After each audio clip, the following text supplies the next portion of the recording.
اعوذ باللہ من الشیطان الرجیم بسم اللہ الرحمن الرحیم۔ عزیز دوستوں، السلام علیکم ورحمۃ اللہ وبرکاتہ۔ Student Islamic Organisation of India سے ہم سبھی بخوبی واقف ہیں۔ پچھلے 40 سال سے اس ملک کے طول و عرض میں اسٹوڈنٹ اسلامک آرگنائزیشن مختلف ایریاز میں اپنا کام انجام دے رہی ہے۔ طلباء و نوجوانوں کی دینی تربیت ہو، ان کے اخلاق و کردار میں نکھار پیدا کرنا ہو، تعلیمی میدان کے اندر ان کی رہنمائی ہو، یا اور بہت سے محاذ جہاں پہ وہ طلباء و نوجوانوں کو گروم کرنے کا کام کرتی ہے۔ اسی طریقے سے اسٹوڈنٹ اسلامک آرگنائزیشن ایک بہت اہم امپورٹنٹ میدان جس میں ڈیورنگ دا اسٹوڈنٹ ایج ایک فرد کو گرومنگ کی ضرورت ہوتی ہے، وہ اس کا اپنا ایجوکیشن اور سوشل میدان کے اندر جو اس کی گروتھ ہے اس کے اوپر فوکس کرنا ہے۔ تو تعلیمی طور پہ جہاں رہنمائی کا کام کرتی ہے ایس آئی او، وہیں پر تعلیمی اداروں کے اندر ہو یا اس کے باہر اسٹوڈنٹس کے جو پرٹیننگ ایشوز ہے ان ایشوز کو اٹھانے کا بھی کام کرتے رہتی ہے۔ سابق میں ہم لوگوں نے بہت سے موقعوں پر دیکھا ہے کہ جو بڑے بڑے اس ملک کے اندر نیشنل موومنٹس چلائے گئے ہیں، نیشنل لیول پہ جو بڑے ڈسکورس ٹھہرے ہیں، وہ سوشل جسٹس کے عنوان سے ہو یا وہ مسلم کمیونٹی کو جو آئسولیٹ کرنے کی بات ہو، یہ تمام چیزوں کو ایک تھیولوجیکل ایسپیکٹ سے ریڈ کرنا اور پھر ان ایشوز کے اندر انٹروین کرنا اور اپنے پرسپیکٹو کو سامنے لا کر اس کے مطابق زمانے کے سامنے ڈیبیٹ کرنا، یہ ایس آئی او کا ایک خاص پہلو رہا ہے۔ وہ روہت ویملا کے ڈیتھ کے بعد جو پورا انسٹیٹیوشنل مرڈر کا ایک فنومینا جس کو سامنے ایس آئی او نے رکھا اور اس کے بنیاد پر کس طریقے سے institutional murder due to discrimination ہوا تھا، اس بات کو سامنے ابھارنے کی کوشش کی، اس سب سے ہم واقف ہیں۔ اسی طریقے سے نجیب کی جو انسٹیٹیوشنل ڈسپیئرنس جو ہوا ہے، اس سلسلے میں بھی ہم جانتے ہیں کہ جواہر لال نہرو یونیورسٹی کے اندر جو پورا موومنٹ ملک بھر کے اندر نجیب کے عنوان سے اٹھا تھا، اس میں بھی ایس آئی او نے بہت ہی یعنی بڑھ چڑھ کر حصہ لیا اور اسے ایک پراپر ڈائریکشن دینے کی کوشش کی۔ گو کہ بہت سی قوتیں اس کے اندر کمیونلائز کرنے، اس کو ڈیویٹ کرنے کی کوششیں کی تھی، لیکن اس کے باوجود ایس آئی او پوری مستعدی کے ساتھ سامنے رہ کر اس کو یعنی اس ایشو کو سامنے لانے کی کوشش کی۔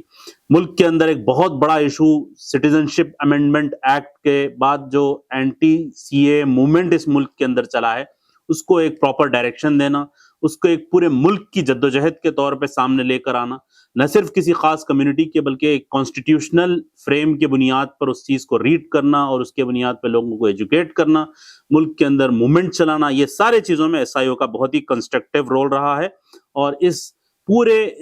رول کے نتیجے میں ایک یعنی چرننگ پروسیس، یعنی یوتھ کو اس پروسیس کے اندر ڈالنا، مسلم یوتھ کو، دوسرے یوتھ کو، اور اس کے ذریعے سے ان کی گرومنگ کا پورا کام کرنا، تو کنسٹرکٹیو گرومنگ کا کام کرنا، یہ ایس آئی او ہر وقت کرتے رہی ہے۔ اور وقت کے یعنی بدلتے اس کی ضرورتوں میں بھی اضافہ ہوا ہے، ایس آئی او کے کیڈر میں بھی اضافہ ہوا ہے، اس کے اپنے اثرات میں بھی اضافہ ہوا ہے۔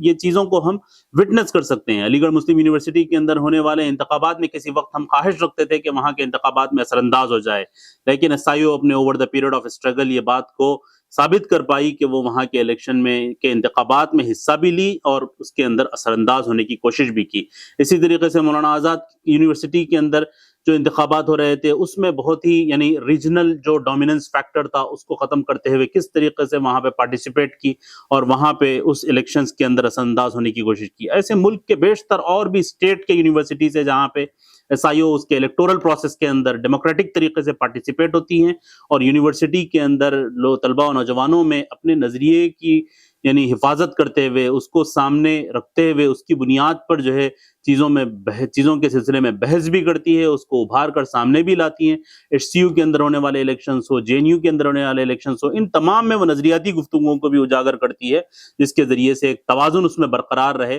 سوشل اسٹرگل میں پارٹیسپیٹ ہونا اور نظریاتی تشخص کے ساتھ پارٹیسپیٹ ہونا، یہ ایس آئی او کی ایک ڈسٹنکٹ آئیڈینٹی ہے جس کے ساتھ یہ بارہا اس کے اندر پارٹیسپیٹ ہوتے رہی ہے۔ اور ایک بڑے پیمانے پہ ملک کے اندر آج طلباء و نوجوانوں کو رہنمائی کا کام، ان کو گائیڈنس کا کام اور ان کو جو ہے اپنے فیوچر ایسپریشنز کو فلفل کرنے کے لیے مختلف مواقعوں کے فراہم کرنے کا کام ایس آئی او دے رہی ہے، جس کے لیے اس کی ضرورتیں بھی بہت بڑی ہے۔ اور ان ضرورتوں کو پیش نظر رکھتے ہوئے ایس آئی او کی مرکزی شورا اور اس کی مرکزی ٹیم نے یہ طے کیا ہے کہ دلی کے اندر چونکہ ضرورتیں زیادہ بڑھ گئی ہے، اس کے نیڈ زیادہ بڑھ گئے ہیں، افراد سے رابطے زیادہ بڑھ گئے ہیں، ایس آئی او کے کیڈرز کے اندر کافی گروتھ آئی ہے، تو ان کی ضرورتوں کو پورا کرنے کے لیے ایک اسٹوڈنٹ سینٹر کا جو ہے وہ بھرپور اسٹوڈنٹ سینٹر کا قیام کرنے کے سلسلے میں ایس آئی او نے فیصلہ کیا ہے، اور اس سلسلے میں پیش قدمی بھی کر لی ہے، اور بہت سے چیزیں آلریڈی ایگزیکیوشنز کے پروسیس میں جا رہے ہیں آگے۔ اس سلسلے میں میری آپ تمام حضرات سے، دوستوں سے گزارش ہے کہ آپ لوگ بڑھ چڑھ کر اس ہسٹورک موقع پر ایس آئی او کے ان نئے یعنی اسٹوڈنٹ سینٹر کے کنسٹرکشن کے اندر وہ جو نیا امیجنیشن وہ لے کر آگے آ رہے ہیں، نئے افراد کو کیٹر کرنے کے لیے اور اس کی ضرورتوں کو پوری کرنے کے لیے، اس کے اندر ہم سب شامل ہو اور یہ تاریخ رقم کرنے کی کوشش کرے۔ اللہ سے دعا ہے کہ اللہ تعالی ہمارے ہر قدم کو قبول کرے، ہماری کوششوں کو یعنی اور بڑا چڑھا کر نکھار کے ساتھ اس کے نتائج ہم کو دے۔ جزاک اللہ۔ السلام علیکم ورحمۃ اللہ۔